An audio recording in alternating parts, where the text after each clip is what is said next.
పదాశ్రితం శ్రీమన్నారాయణం వందే యతీశ్వర శ్రీహాదుషం ఆండాళ్ దివ్య తిరుపతిగలే శరణం. నిన్నటి పాశ్రంలో అమ్మ నీలాదేవిని నిద్ర లేపింది. ఆ యొక్క నీలాదేవి ద్వారా అమ్మవారి ద్వారా ఆ యొక్క స్వామిని పొందుదామని అనుకున్నదనమాట ఆండాళ్ తల్లి. అయితే ఇక్కడ నీలాదేవి చక్కగా వచ్చి ఆ తలుపు తీద్దామని ఆ యొక్క తలుపు దగ్గరికి వెళ్తుంటే శ్రీకృష్ణుడు మెల్లగా అమ్మ చేయి పట్టుకొని వెంటనే వెనక్కి లాగుతాడు. వెనక్కి లాగి చక్కగా ఆ యొక్క పాన్పు పైన ఇద్దరు కలిసి పడుకొని ఉంటారన్నమాట. అమ్మవారి యొక్క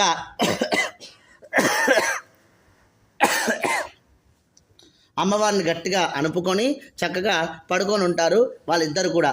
ఆమె స్పర్శ సుఖం చేత ఈ తలుపు తీయాలనేటువంటి జ్ఞానాన్ని మర్చిపోయింది ఆండాళ్ నీలాదేవి.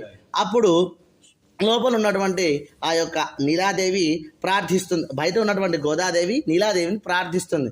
అమ్మా, నేను మిమ్మల్ని నిన్నట్నే నిద్ర లేపాను కదా, నువ్వు వచ్చి తలుపులు తీయాలి కదా, స్వామి పిలిస్తే వెంటనే వెళ్ళి స్వామి దగ్గర ఉంటావేంటి అని చెప్పగానే అయ్యో అని చెప్పి మళ్ళీ లేస్తుంటే మళ్ళీ శ్రీకృష్ణుడు గట్టిగా పట్టుకొని వెనక్కి లాగుతాడు నీలాదేవిని. అలా అవుతుండగా ఆ స్పర్శ సుఖం చేత తలుపులు అనేటువంటి జ్ఞానం మర్చిపోయి, అయితే ఇక్కడ సరే ఆ శ్రీకృష్ణుడే తర్వాత కాసేపు అయినాక తలుపులు తీద్దామంటే అప్పుడు నీలాదేవి తన యొక్క కంటి సైగలతో నువ్వు తలుపులు తీయకూడదు అని చెప్పి నీలాదేవి అనడం ప్రారంభం చేసింది. ఇది న్యాయం కాదమ్మా అని చెప్పి బయట ఉన్నటువంటి గోపికలు అందరూ కూడా చెప్తూ ఉన్నారు ఈరోజు పాశ్రాన్ని. కుత్తువిల కెరియక్కోట్టుకాల్ కట్టిల్ మేల్, అదిగోండి గుత్తు దీపాలు వెలుగుతూ ఉన్నాయి. ఏనుగుల యొక్క దంతాలు మంచం యొక్క కోళ్ళలాగా మంచంపై ఉన్నటువంటి శ్రీకృష్ణుడు నీలాదేవి కలిసి పడుకున్నారట. ఆ పక్కన 5 ముఖాలు కలిగినటువంటి గుత్తి దీపాలు ఉన్నాయి. అయితే ఈ 5 ముఖాలుగా ఉన్నది ఏంటిదంటే అమ్మవారు మెరుపులాగా స్వయం ప్రకాశం కలిగినది.